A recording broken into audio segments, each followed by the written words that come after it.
नमस्कार। ज्ञान सुधा पर हम सतत हिंदी भाषा, साहित्य और काव्यशास्त्र के विभिन्न पक्षों का अध्ययन कर रहे हैं और उसी क्रम में हम कामायनी जो कि जयशंकर प्रसाद की कृति है, जिसका प्रकाशन वर्ष 1935 ईस्वी है और जो कि 15 सर्गों में विभक्त एक महत्वपूर्ण और कालजयी कृति है, उसके तथ्यात्मक और व्याख्यात्मक पक्ष पर निरंतर चर्चा कर रहे हैं। चिंता सर्ग में प्रसाद का उद्देश्य आनंदवाद की प्रतिष्ठा करना रहा है और किस प्रकार चिंताग्रस्त मनुष्य ज्ञान, क्रिया और योग के समन्वय से आनंद की प्राप्ति कर सकता है, ये कामायनीकार ने दिखाने का प्रयत्न किया है। हम इसके व्याख्यात्मक पक्ष पर बात कर रहे हैं और कुछ पदों की चर्चा हम कर चुके हैं। हमने अब तक देखा कि जो चिंता मग्न मनु है, वो प्रलय के पश्चात किसी ऊंचे चोटी पर वो बैठे हैं और उस शिला पर बैठकर एक शिला पर बैठकर वो जो जलप्लावन हुआ है, उसमें जो देव जाति का विध्वंस हुआ है, उसका पुनरावलोकन कर रहे हैं और किस प्रकार जो उच्छृंखलता बढ़ गई थी देव जाति में, किस प्रकार वो स्वयं को सब कुछ समझने लगे थे और प्रकृति को तुच्छ समझने लगे थे और किस प्रकार प्रकृति के बार बार चेतावनी देने पर भी उन्होंने भोग विलास में रत रहकर उसे किस प्रकार अनसुना कर दिया। ये सारे जो तथ्य हैं वो हमने विगत पदों में देखे हैं। आगे प्रसाद कहते हैं, कुसुमित कुंजों में वे पुलकित प्रेमालिंगन हुए विलीन, मौन हुई हैं मूर्छित ताने और न सुन पड़ती अब बीन। तो कुसुमित कुंजे अर्थात जो नाना भांति के पुष्पों से युक्त जो कुंजे हुआ करते थे, उनकी बात यहाँ से की जा रही है। तो कुसुमित पुंजों में वे पुलकित प्रेमालिंगन हुए विलीन। तो यहाँ जो विलासी देव जाति हैं, उसमें जो प्रेमी युगल रहते थे, प्रेमी और प्रेमिकाएं, वो फूलों से लदे हुए कुंजों में एक दूसरे के साथ पुलकित हुआ करते थे। वो साथ, वो सानिध्य, वो प्रेमालिंगन अब कहीं खो गए हैं, विलीन हो गए हैं, जलप्लावन में वो विलीन हो गए हैं, एक अतीत की बात बन गई है।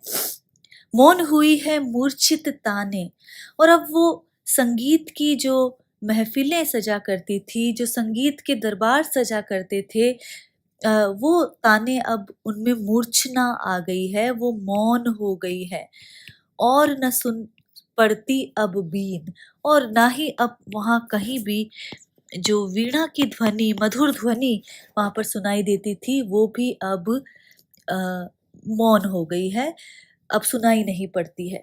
तो मूर्छित तानों को यदि देखें तो यहाँ संगीत में 7 स्वर जो हैं, उनका क्रम से आरोह अवरोह मूर्छित ताने कहलाते हैं। तो यहाँ तो एक अर्थ तो ये हुआ कि अब वे संगीत की महफिलें जिनमें मूर्छना से भरी हुई मधुर संगीत की ताने सुनाई देती थी, अब वो मौन हो गई है। अब न कपोलों पर छाया सी पड़ती मुख की सुरभित भाप, भुजमूलों में शिथिल वसन की व्यस्त न होती है अब माप। तो परस्पर सानिध्य में रहने के कारण जो वो प्रेमी युगल रहते थे, उनके मुखों की जो सुगंधित भाप है, वो एक दूसरों के कपोलों पर छाया जैसी पड़ जाया करती थी। ये बात प्रसाद कह रहे हैं। और अब वो नहीं पड़ती, अर्थात अब वो जाने कहाँ विलुप्त हो गई है, विलीन हो गई है। भुज मूलों में शिथिल वसन की। तो भुज मूल अर्थात जो हाथों में, बाहों में, तो देवता और देवांगनाएं जब परस्पर साथ रहते थे तो उनके जो वस्त्र है वो इधर उधर आ पड़ते थे और मानो ऐसा प्रतीत होता था वो किसी चीज की माप है, परिमाण है। आज वे ढीले वस्त्र भी अंगों पे पड़े हुए दिखाई नहीं देते। तो यहाँ पर यदि देखें तो विगत की बात की जा रही है और विगत में जितनी भी जो वैभव की बात होती थी, जितना ऐश्वर्य जो देव जाति ऐश्वर्य में समय बिताती थी, उनकी बातें यहाँ पर की जा रही है। पुलकित प्रेमालिंगन, प्रेमालिंगन पुलकित नहीं हुआ करते, तो यहाँ विशेषण विपर्य अलंकार माना जाएगा। इसी तरह यदि हम देखें मूर्छित तानों के मौन होने की बात जब कह रहे हैं, तो यहाँ पर मानवीकरण अलंकार देखा जा सकता है, और साथ ही विलीन और बीन तो अंत्यानुप्रास अलंकार देखा जा सकता है। इसी तरह अब न कपोलों पर छाया सी पड़ती, उपमा अलंकार है और अंत्यानुप्रास अलंकार देखा जा सकता है। आगे है कंकण क्वणित रणत नुपुर थे, हिलते थे छाती पर हार, मुखरित था कलरव गीतों में, स्वर लय का होता अभिसार। कंकण का अर्थ है कंगन। कंगन, कंकण क्वणित रणित नुपुर थे। क्वणित, जब कंगन आपस में टकराते हैं तो क्वण क्वण की ध्वनि है, अनुरणात्मक ध्वनि है ये, उसकी बात यहाँ पर की जा रही है। नुपुर का अर्थ घुंघरू से है, और जब वो चलते थे तो घुंघरू जो है वो रण रण की ध्वनि करते थे। ये यहाँ पर घुंघरू की आवाज की बात की जा रही है, ऋण रण की ध्वनि। तो कंकण क्वणित रणित नूपुर थे, हिलते थे छाती पर हार। तो नृत्य करते समय जो देवांगनाएं थीं, उनके हाथों में बंधे हुए जो कंगन थे वो क्वण क्वण की ध्वनि किया करते थे, और जो पैरों में बंधे हुए जो नुपुर थे, घुंघरू थे, वो बजा करते थे, और वक्षस्थल पर हार जो है वो हिला करते थे। मुखरित था कलरव गीतों में, स्वर लय का होता अभिसार, और सब तरफ से गीतों की, राग रागिनियों का जो शोर है, जो ध्वनि है, कलरव का अर्थ जो ध्वनि है वो गुंजायमान होती थी। तो ध्वनि की बात यहाँ पर की जा रही है। स्वर लय का होता अभिसार, और उनके गीतों में स्वर और लय का मधुर मिलन होता सा जान पड़ता था। तो ये बात यहाँ पर की जा रही है कि जब देवांगनाएं जो नृत्य करती थी उस समय उनकी स्थिति क्या होती थी, वो शब्द चित्र के माध्यम से प्रसाद ने बताया है। सौरभ से दिगंत पूरित था, अंतरिक्ष आलोक अधीर। तो जैसा कि हमने पहले भी बताया कि जो देव जाति के जो मनुष्य, देव जाति के जो लोग हैं, वो किस प्रकार एक सुगंधित अगरान का लेप करके चलते थे, और उनके वस्त्रों से भी सुगंधी आया करती थी। तो इसी प्रकार जहाँ भी वो रहते थे तो विभिन्न प्रकार के सुगंधी द्रव्यों का वहां पर प्रयोग होता था, इसीलिए सौरभ से दिगंत पूरित था। तो सुगंधित द्रव्यों का अधिक प्रयोग करते थे, इसलिए सभी दिशाओं में दिगंत, सभी दिशाओं में सौरभ ही सौरभ, सुगंध ही सुगंध व्याप्त हो जाया करती थी। अंतरिक्ष आलोक अधीर, और जो वहाँ मणिदीप वहां रहते थे, मणियों के दीप वहां रहते थे, इसलिए उनके प्रकाश से अंतरिक्ष भी, वो अंतरिक्ष भी प्रकाश से भरा रहता था, और वो बेचैन नजर आता था। सब में एक अचेतन गति थी, और जिसमें पिछड़ा रहे समीर। विलास प्रियता के कारण, अत्यधिक विलास के कारण, भोग विलास के कारण उनमें एक उन्मत्तता भरी हुई थी, और एक ऐसी तीव्र गति थी, एक ऐसी तीव्र गति जिसमें जो समीर है, हवा जो है, वो भी उनसे मात खाती थी, उसकी तीव्रता थी। तो सब में एक अचेतन गति थी। अचेतन क्यों कहा है? क्योंकि उन्हें ये पता नहीं था कि वो क्या सही कर रहे हैं, क्या गलत। इसीलिए विलास प्रियता के कारण देवों में भोग विलास के लिए उन्मत्तता से भरी एक तीव्र गति थी, जिससे पवन भी, हवा भी उसकी तीव्रता से मात खाती थी।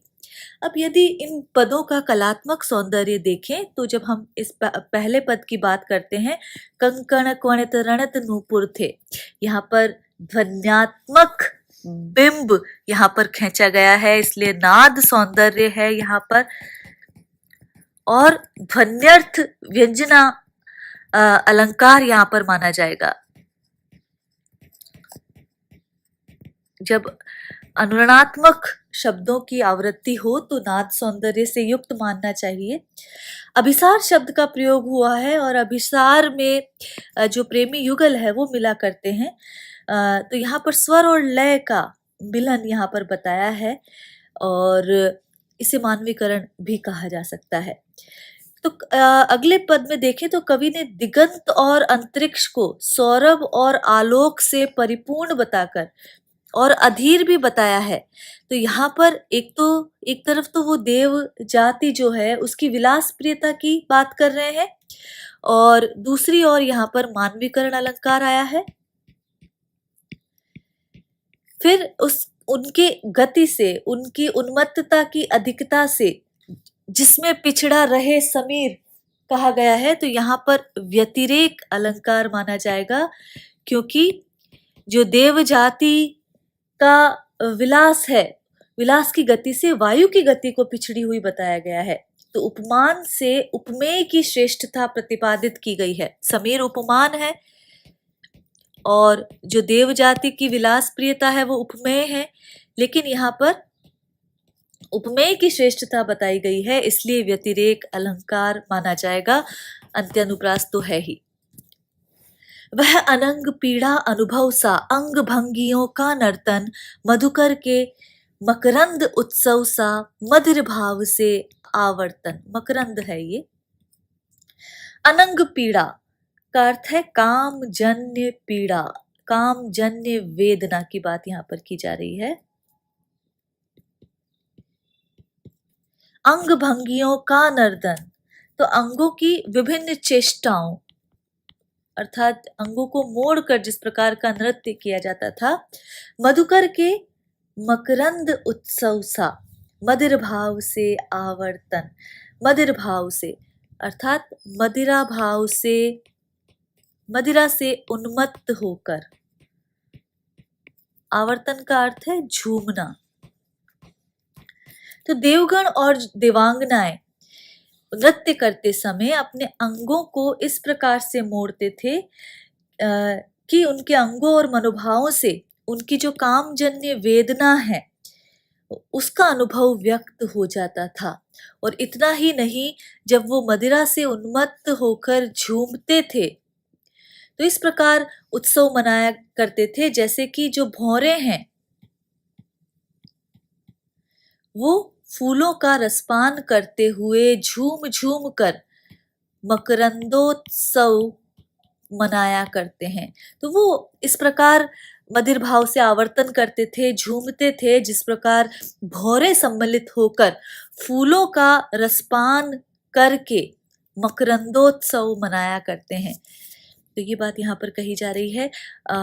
उपमा अलंकार यहाँ पर आया है और विलास भावना का सुंदर चित्रण यहाँ पर प्रसाद ने किया है। सुरा सुरभि में बदन अरुण, वे नयन भरे आलस अनुराग, कल कपोल था जहां बिछल था कल्प वृक्ष का पीत पराग। अनुप्रास की छटा यहाँ पर देखी जा सकती है।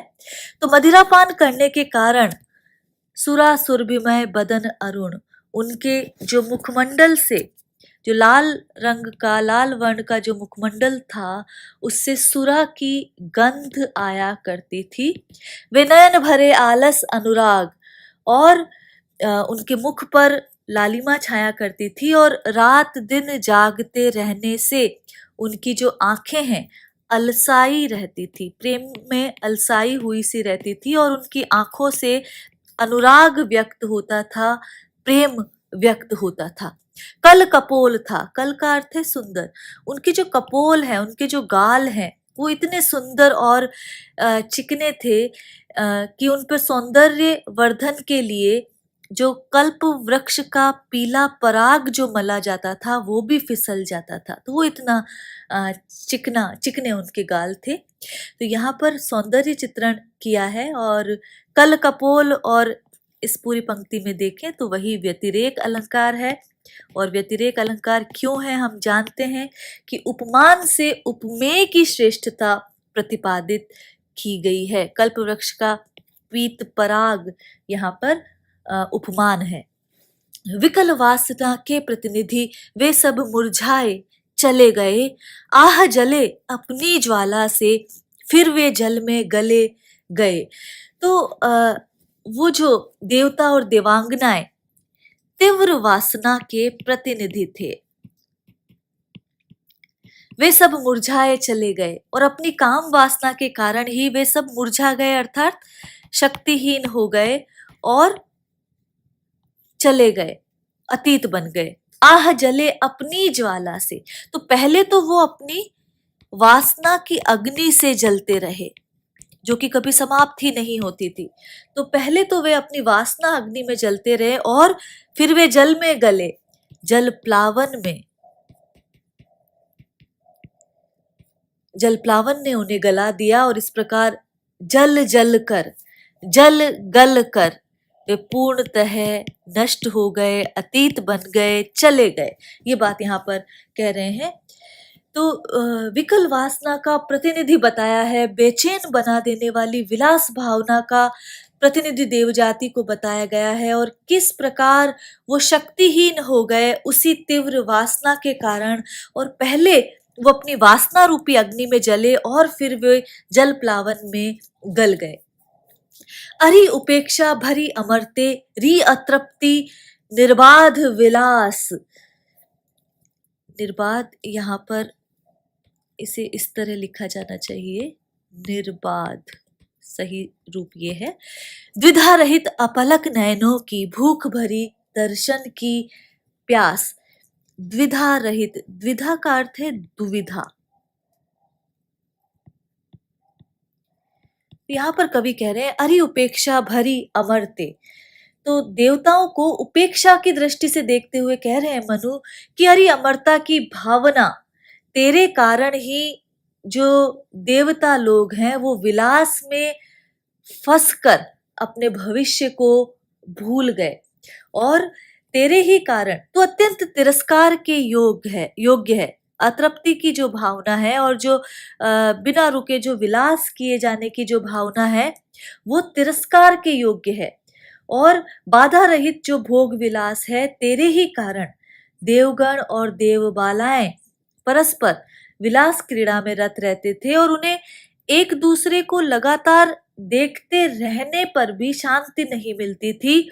उनकी जो आंखों की जो प्यास है, उनकी आंखें तृप्त नहीं होती थी, और नेत्रों में दर्शन की लालसा निरंतर बनी रहती थी। तो ऐसी जो भोग विलास की भावना है, और जो उपेक्षा की दृष्टि से वो देख रहे हैं अमरता की भावना को, वो तिरस्कार के योग्य है, ये बात कवि यहाँ पर कह रहा है। तो अरि उपेक्षा भरी अमरते, यहाँ पर कहकर प्रसाद ये बता रहे हैं कि देवतागण स्वयं को अमर समझने लगे थे, इसीलिए अपने विनाश की ओर से निश्चिंत होकर विलास में लीन वो हो गए थे, और इस प्रकार जो अमरता की भावना है वो ही उनके विलासी बनने में मूल कारण है, क्योंकि वो भविष्य से अनजान हो गए थे। बिछुड़े तेरे सब आलिंगन, पुलक स्पर्श का पता नहीं, मधुमेह चुंबन कातरताए, आज न मुख को सता रही। तो वो भोग विलास जो देव और देवबालाओं में भोग विलास के तहत आलिंगन जो हुआ करते थे, वो आज जाने कहाँ चले गए। ना ही वो पुलक स्पर्श जो है, स्पर्श करके जो पुलकित हुआ करते थे, वो भी आज नहीं है, अर्थात वो भी सब विलीन हो गए हैं, वो भी एक विगत बात हो गई है। तो इसी प्रकार जो वो स्पर्श है वो आज कहाँ चले गए हैं, वो एक दूसरे के मुख पर वो आज व्यग्रता है वो नहीं दिखाई दे रही है, वो अधीरता आज कहीं भी नहीं दिखाई दे रही है। तो यहाँ पर जो कातरता की बात है वो अधीरता से ली गई है। तो यहाँ पर जो संयोग के जो पल थे देव और देवांगनाओं के, वो इस प्रलय में कहीं विलीन हो गए हैं, और वे आलिंगन आज न जाने कहाँ चले गए हैं। वो भोग विलास जो है वो आज कहाँ विलुप्त हो गया है, ये बात प्रसाद कह रहे हैं। रत्न सौंध के वातायन, रत्न सौंध रत्नों से जड़े हुए,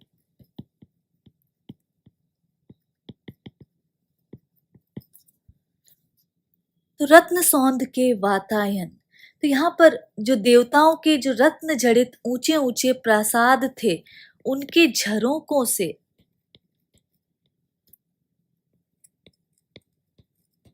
जिनमें आता मधु मदिर समीर, उनमें मदिरा के समान उन्मत्त बना देने वाली शीतल और सुगंधित वायु बहा करती थी। टकराती होगी अब उनमें तिमिंगलों की भीड़ अधीर। जो तिमिंगल उन्हें कहते हैं जो समुद्र में रहने वाले मत्स्य जो होते हैं, उन्हें तिमिंगल कहा गया है।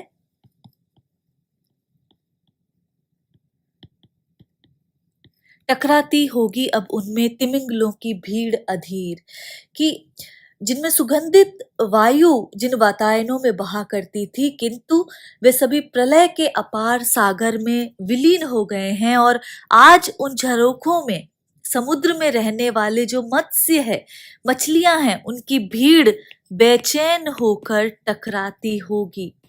तो यहाँ पर प्रसाद ने वात्स्यायन के काम सूत्र के आधार पर पूर्व के पदों में देवों की आलिंगन आदि काम चेष्टाओं का वर्णन किया है, और यहाँ पर उनके विलास के विलीन होने की बात, जल प्लावन में नष्ट होने की बात प्रसाद कर रहे हैं।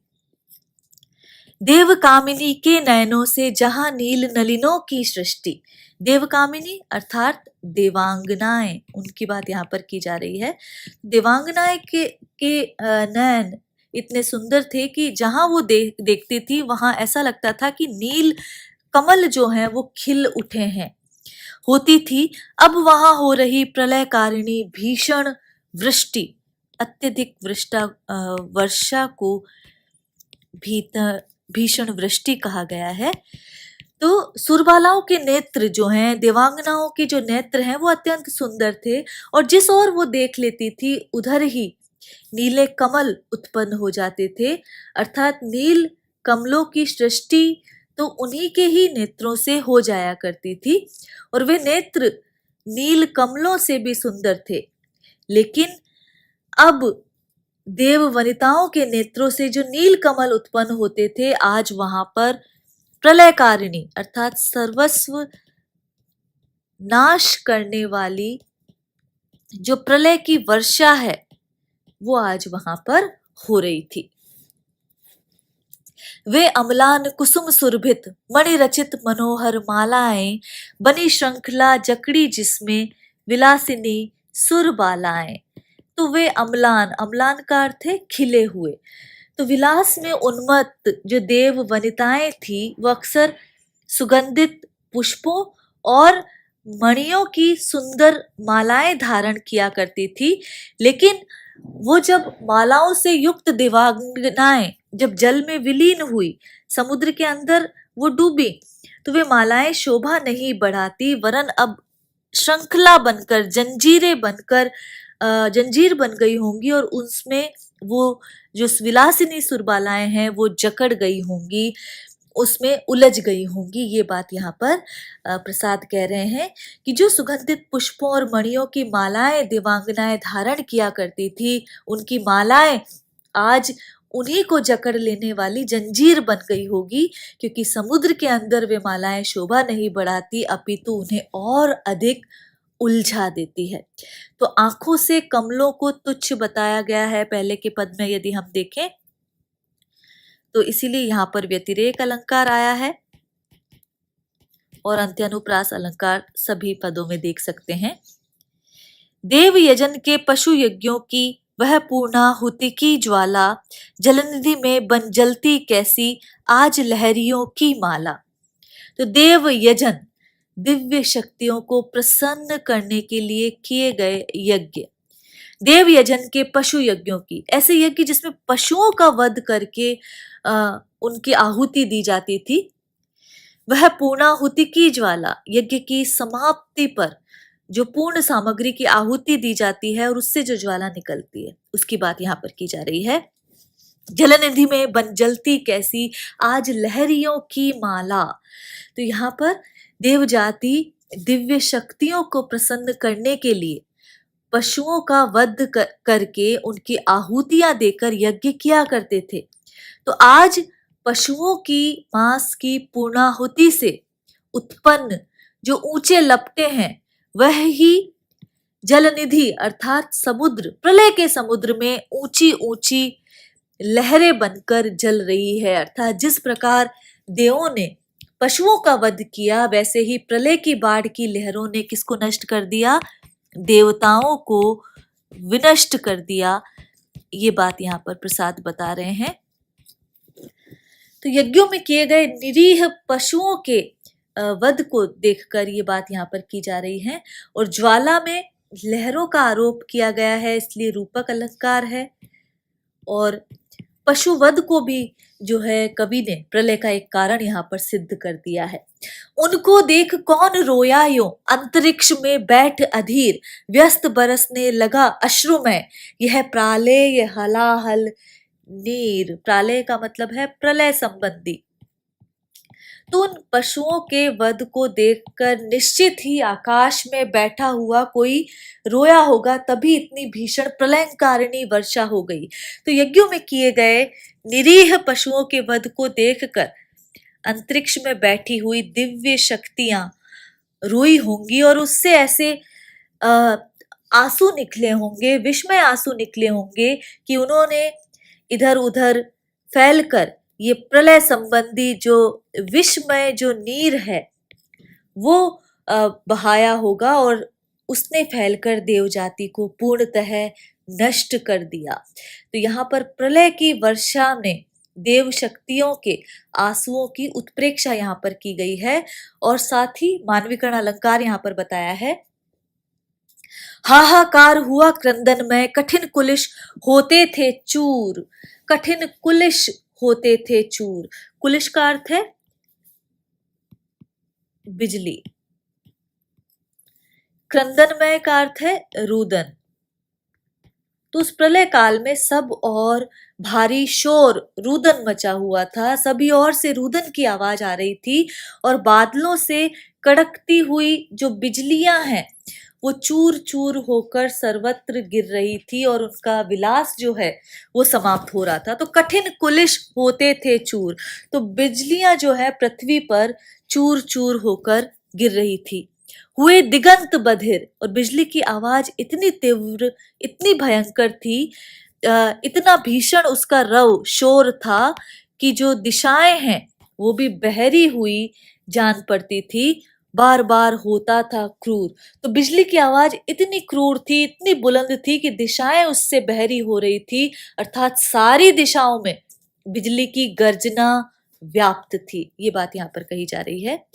दिग्धाओं से धूम उठे या जलधर उठे क्षितिज तट के, सघन गगन में भीम प्रकंपन, झंझा के चलते झटके। तो यहाँ उस समय आकाश में जो सब ओर से बादल उठते हुए नजर आ रहे थे और जलधर उठे क्षितिज तट के, और ऐसा लग रहा था कि क्षितिज से वह स्थान जहां आकाश और पृथ्वी मिलते हैं वहां पर वहां दिशाएं जल रही हैं और उमड़ घुमड़ के बादल जो है वो दिखाई पड़ रहे थे। तो आकाश में सब ओर से बादल उमड़ते हुए दिखाई दे रहे थे और ऐसा आभास हो रहा था कि दिशाओं के जलने से उठा हुआ धुआं ही आकाश में चारों ओर फैल गया है, अथवा वे क्षितिज से उठे हुए बादल थे जो आकाश में छा गए थे।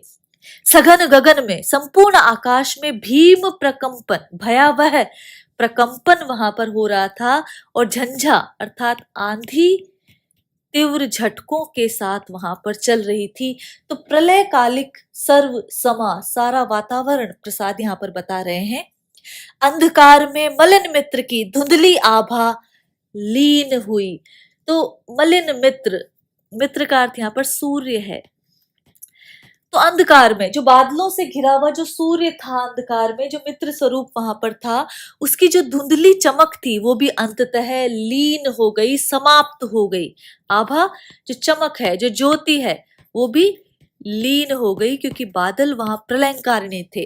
वरुण व्यस्त थे घनी कालिमा, और वरुण जो जल के देवता हैं वो व्यस्त थे अपने प्रलय के रूप में वहां पर वृष्टि करने में। घनी कालिमा, और जो कालिमा का संसार है वो सर्वत्र छा गया था। स्तर स्तर जमती पीन हुई। पीन का मतलब है सघन हुई। तो काली माँ की जो परतें हैं वो स्तर स्तर जमती गई और सर्वत्र जो वातावरण है समूचा वो काली माँ से युक्त हो गया। तो अंतरिक्ष में जो जल के देवता वरुण है वो घनघोर वर्षा से अंधकार को परत दर परत जमा रहे थे और सभी जगह अंधकार ही अंधकार छा गया था। पंचभूत का भैरव मिश्रण, शंपाओं के शकल निपात, शंपा अर्थात विद्युत अर्थात बिजली, निपात का अर्थ है गिरना, उल्का लेकर अमर शक्तियां खोज रही जो खोया प्रात।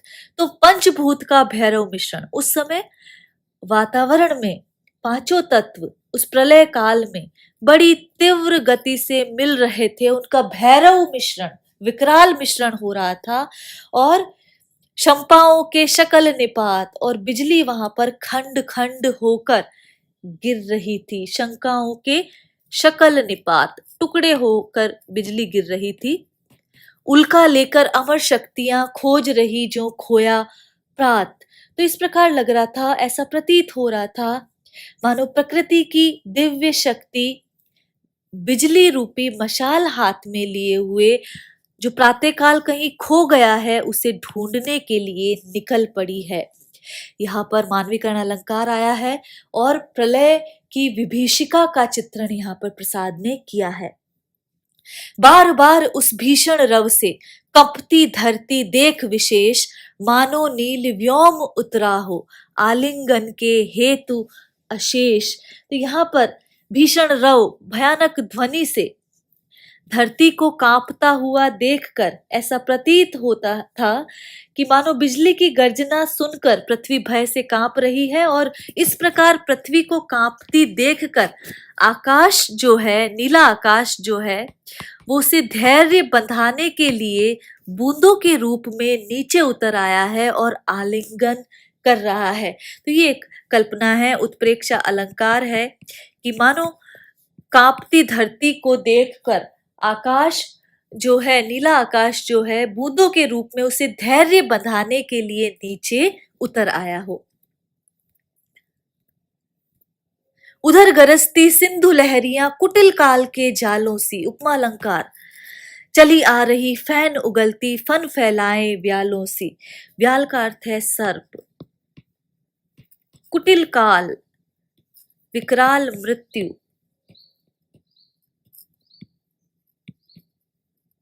उधर गरजती सिंधु लहरियां, तो उधर सागर में विकराल मृत्यु के जालों के समान उतंग लहरें जो हैं उनका कोलाहल था, उनका शोर था। तो उधर गरजती, जो लहरों का जो शोर है इसलिए गरजती कहा गया है। जो समुद्र में जो लहरें हैं वो जो तुंग लहरें जो हैं वो विकराल मृत्यु की भांति नजर आ रही थी, चली आ रही, और वो लहरें उनके झागों को देखकर ऐसा लगता था कि बड़े बड़े सर्प जो हैं फन फैलाकर विष के झाग उगलते हुए चले आ रहे हैं। तो यहाँ पर यदि देखा जाए तो लहरों की समानता व्यालों से देने के कारण च्युत संस्कृति दोष है यहाँ पर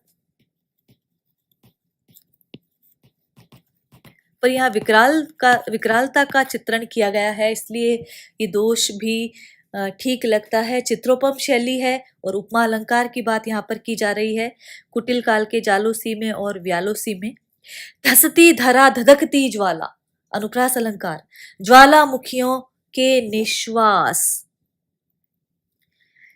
और संकुचित क्रमशः उसके अवयव का होता था रास। तो पृथ्वी पर ज्वालामुखी जो है निरंतर फूट रहे थे और उनके मुख से ज्वाला की लपटें निकल रही थी, इसलिए निश्वास है। पृथ्वी पर दूर दूर तक आग जल रही थी, लावा के फैलने से जो धरा है वो धंस रही थी और संकुचित क्रमशः उसके अवयव का होता था ह्रास। और पृथ्वी पर ज्वालामुखी फटने से कंपन के कारण कहीं पर धरती धंसती जा रही थी और उसके भाग संकुचित होकर क्षीण होते जा रहे थे, सिमटते जा रहे थे, उनमें कमी होती जा रही थी धरती के अवयवों में। ये बात यहाँ पर की जा रही है। मानवीकरण अलंकार है। प्रलय की विभीषिका का चित्रण है। सबल तरंगा घातों से उस क्रुद्ध सिंधु के विचलित सी, व्यस्त महाकच्छप सी धरणी, ऊब चूब थी विकलित सी। सबल तरंगा घातों से उस क्रुद्ध सिंधु के, तो जो समुद्र में जो प्रलयकारिणी जो लहरें थी, व्यालों सी जो लहरें थी, जो तुंग लहरें थी, क्रुद्ध सिंधु की, क्रोधित सिंधु की, उससे जो धरती है वो विचलित सी वहां नजर आ रही थी और धरती डामाडोल होकर संकुचित सी उस महाकच्छप की भांति एक प्रलय समुद्र में इस प्रकार धरती डूबती उतराती दिखाई दे रही थी जैसे लहरों के तीव्र थपेड़े खाकर कोई बड़ा कछुआ अपने अंगों को समेटकर समुद्र में ऊब चूब डूबता उतराता नजर आ रहा है। इस प्रकार महाकच्छप सी भयभीत वहां धरणी दिखाई देती थी, अर्थात सर्वत्र जल ही जल था और जो धरती है बीच बीच में कहीं डूबती उतराती दिखाई देती थी। बढ़ने लगा विलास वेग सा वह अति भेरव जल संघात, तरल तिमिर से प्रलय पवन का होता आलिंगन प्रतिघात। बढ़ने लगा विलास वेग सा, तो वो जो प्रलय काल की अत्यधिक वर्षा के कारण जो भीषण जल समूह है वो बढ़ रहा था। जिस प्रकार विलासी जो व्यक्तियों में विलास का वेग बढ़ता जाता है, उसी प्रकार प्रलय का वेग बढ़ता गया। तरल तिमिर से प्रलय पवन का, और वर्षा के कारण तरलीभूत अंधकार में जो प्रबल वायु जो मिल रही थी उसे देखकर ऐसा प्रतीत हो रहा था कि मानो वे हर क्षण आलिंगन कर रहे हों। तो यहाँ पर तरल तिमिर अंधकार से तीव्र पवन का मेल इस प्रकार हो रहा था मानो वे परस्पर आलिंगन कर रहे हों। तो यहाँ ये कहकर यद्यपि प्रसाद माधुर्य के कवि माने गए हैं, लेकिन प्रलय में भी तिमिर और वायु के परस्पर आलिंगन की कल्पना यहाँ पर उन्होंने की है, इसीलिए समासोक्ति अलंकार यहाँ पर माना जाएगा, क्योंकि तिमिर और पवन के द्वारा अप्रस्तुत नायक नायिका की प्रतीति यहाँ पर की है। यदि हम पूर्व के पदों में देखें तो धसती धरा धधकती जाला, नाद सौंदर्य यहाँ पर दिखाई दिया जा सकता है। और यहाँ पर यदि व्यस्त महाकच्छप सी धरणी यदि देखा जाए तो पृथ्वी की उपमा पुल्लिंग कच्छप से दी है, इसलिए भी यहाँ पर च्यूत संस्कृति दोष माना जाएगा। और उपमा अलंकार तो है ही महाकच्छप सी धरणी। तो ये प्रलय का जो विध्वंसकारी दृश्य है प्रसाद ने यहाँ प्रस्तुत किया है। हमने इसके कलात्मक सौंदर्य की भी बात की और भावात्मक पक्ष की भी बात की। आगे कक्षा में हम चिंता सर्ग को आगे और पढ़ेंगे, अध्ययन करेंगे। आज के लिए इतना ही। नमस्कार।